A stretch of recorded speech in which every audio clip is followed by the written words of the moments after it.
Tem um vídeo seu aqui no canal, um corte de quase 500 mil de views, que é a história sua, que você passou por ela hoje, com o Roberto Carlos. Eu queria que você contasse essa história. Tem tudo isso? Tem. Acho que até passou de 500 mil, passou uns 600. Essa história é meio... É boa. Porque todo mundo sabe que o Roberto Carlos e a equipe tem uma série de restrições quanto ao show dele, né? Tem muita coisa que não pode. O Peninha é muito amigo do Dodge, até ele falou do Dodge, do empresário, né? E aí é isso mesmo, ali tem... Nada pode. Na verdade, você não pode pedir, perguntar se pode. Entendeu? Vai ter o Roberto Carlos aqui em Votorantim, na festa junina. Que bom. Foi festa junina? De Votorantim ali, né? Isso mesmo. Será que vai botar um chapéu de acho que é dia 21 de junho, alguma coisa assim. Interessante, Votorantim levando Roberto Carlos, festa junina. A festa junina famosa de Votorantim. Será que será uma quadrilha com o Roberto Carlos, né? Então, cara. Pensou ele dançando quadrilha? Não. Esse show é um show pra todo mundo ir mesmo. Ele podia não. O Roberto, hoje no caso dele, teria que ser o padre do Arraial. Né?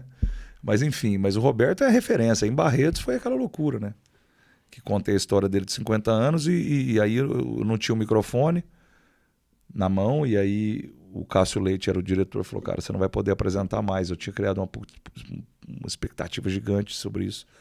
E aí ele falou, pô, eu tenho que falar com o Genival ali, que é o produtor dele lá. Acho que é o produtor dele até hoje. Eu falei, seu Genival, eu preciso falar aí, eu sou locutor da festa, é o show do Hospital de Amor aqui de câncer, na época, não falava Hospital de Amor. Eu queria valorizar essa história do Roberto vir aqui, a importância dele na festa, né, ajudar a doar o cachê para o hospital e tal. E eu apresento todas as noites aqui, se for possível, né? Aí ficou quieto assim, falou, então tá bom. Você só não fala com vocês Roberto Carlos, você fala em instantes Roberto Carlos. Opa, já tinha tirado o microfone da minha mão, já peguei para trás. E aí foi quando eu subi lá e deu uma inspiração divina, que não foi nada de bombar público, foi de ideia mesmo, de inspiração, contando a carreira dele.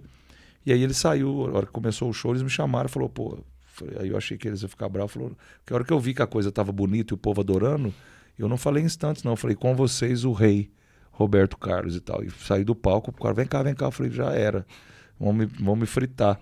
E aí ele falou, não, o Roberto adorou sua apresentação, quer te conhecer no camarim. Aí foi a primeira vez que eu entrei no camarim dele e fui muito elogiado. Ele elogiou de público lá no palco a minha apresentação. Foi muito bonito esse momento, foi emocionante.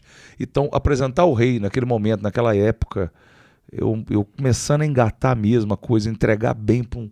Aí eu fiz o Emoções Sertanejas, um álbum dele que eu fiz um poema, e foi maravilhoso, né? Então eu gosto muito de valorizar o artista. E se ele gostou, se o rei gostou, tá tudo certo, né, bebê? Então tá tudo bem, não tem o que Você foi chamado por Emoções por conta do... Por conta da apresentação. Aí tem muita história, cara. Depois eu vou te mandar a revista Piauí, que eu fui 8 páginas, depois fui capa do The New York Times, falando só de rodeio e agronegócio. Um locutor sair capa, perfil no The New York Times no mundo inteiro. Isso é muito relevante para o segmento.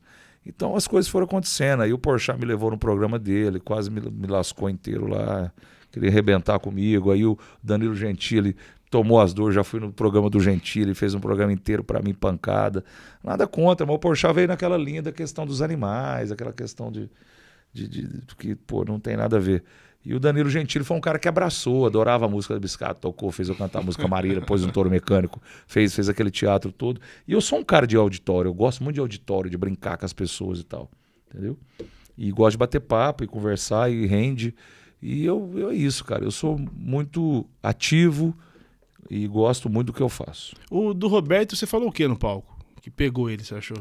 Quando eu falei com um cara que chegou... Eu exemplifiquei um pouco do que ele representava lá na Jovem Guarda, e já era um certo líder, mas o que ele construiu sem... Como ele chegou no rótulo de rei. Como é que você chega a ser considerado o rei? Né, o Gustavo Lima é considerado o embaixador. O embaixador é aquele que leva a boa nova, aquele que dá a boa notícia, aquele que fala bem das pessoas, né?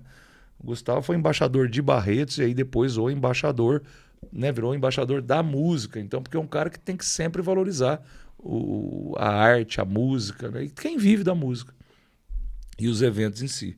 E começou a criar os projetos dele. Agora, o rei, eu falei, um cara que muito devoto a Nossa Senhora, um cara que em 50 anos nunca pisou em ninguém, né, sempre procurou levar boa música, sempre se uniu com grandes intérpretes e compositores. Uma pessoa que sempre foi família, sempre foi cristão. E fui falando os valores dele.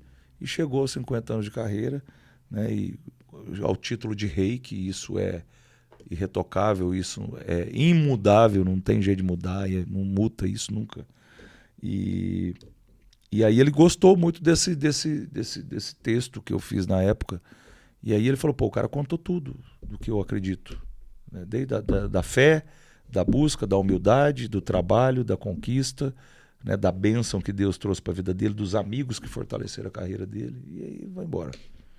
E ele emocionou. Emocionou, falou, agradeceu lá a DC7, agradeceu o patrocinador e falou meu nome, agradeceu a mim.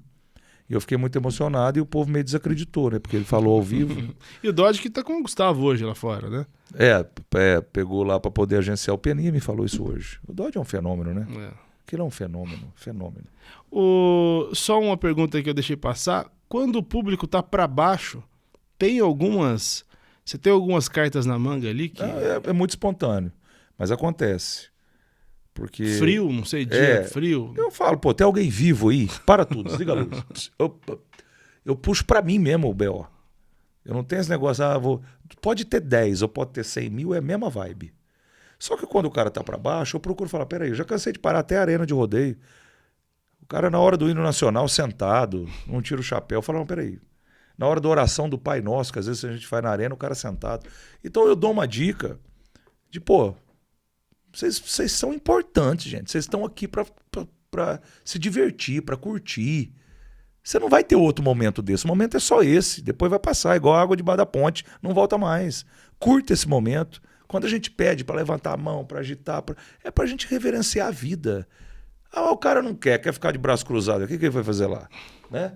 Mas você dá uma provocada. Eu falei, não, você veio aqui para poder mostrar que você é alguém, que você existe, que você é importante e você é o protagonista. Não tem ninguém que suba aqui nesse palco que é mais importante do que você que está aí. Aí você joga a autoestima da pessoa, eu pego a pessoa na autoestima dela, a hora que eu vou mudar o tom, eu falo, eu vou começar de novo. Já fiz muito, saio, entro de novo, aí já está mudada a vibe. Entendi. Então eu vou muito nesse psicológico, assim, eu valorizo o outro, não é que eu vou lá... O cara não é obrigado a levantar a mão se ele não quiser. Mas não tem jeito, velho. Ali comigo é muito difícil a pessoa não interagir. Quando você pega um dia que o evento não tá bom, é difícil também? Público muito pequeno? Chuva, não, já peguei mais no passado, mas eu procuro olhar para um igual eu olharia para 200, 500, 1.000, 10 mil. É difícil, né? Um evento que às vezes está chovendo, o público não foi...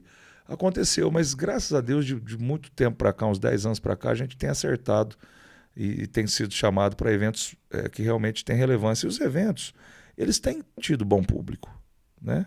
Eles têm bom público. O que acontece quando você vai abrir o rodeio? Uma quinta-feira meio chuvosa. Tanta gente. Não, a sexta, então... Porque o cara vai na quinta para ver a queima de fogos e abertura. Aí na sexta ele pula a sexta, às vezes para ir no sábado. Uhum.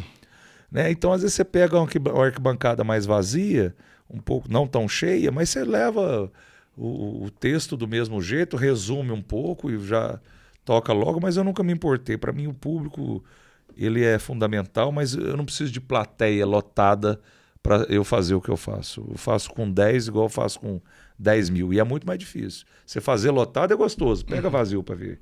Vai lá, bota o mesmo cara. Fala, você vai fazer isso aqui. O cara cai a motivação. Minha motivação aumenta, porque o desafio é maior.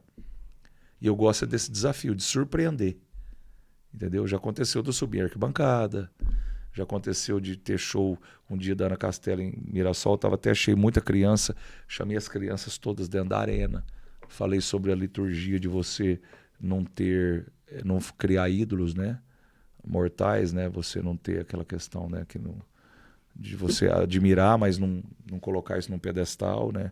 De educar, de estudar, de respeitar pai e mãe, de pedir bênção, de ser um bom filho e tal. Quem estuda, eu brinco com as crianças, às vezes brinca de morto-vivo. Eu gosto de criança. E eu gosto de conversar com criança. Eu chamei uma, não queria vir, que estava com vergonha. A hora que a primeira entrou todo mundo. Foi mais lindo. Aquele monte de menino e menina, tudo assim. E tudo elas vestidas de boiadeirinha, dentro da arena, naquele círculo. Aí um segurando na mão do outro e a gente dando aquela mensagem bacana para os pais. Foi maravilhoso essa... Então é legal, odeio a festa de família. Eu gosto muito de levar também esses bons exemplos e ajudar a transformar também a cabeça, melhorar e fazer com que a pessoa reflita e valorizar o que a criança tem de potencial, né?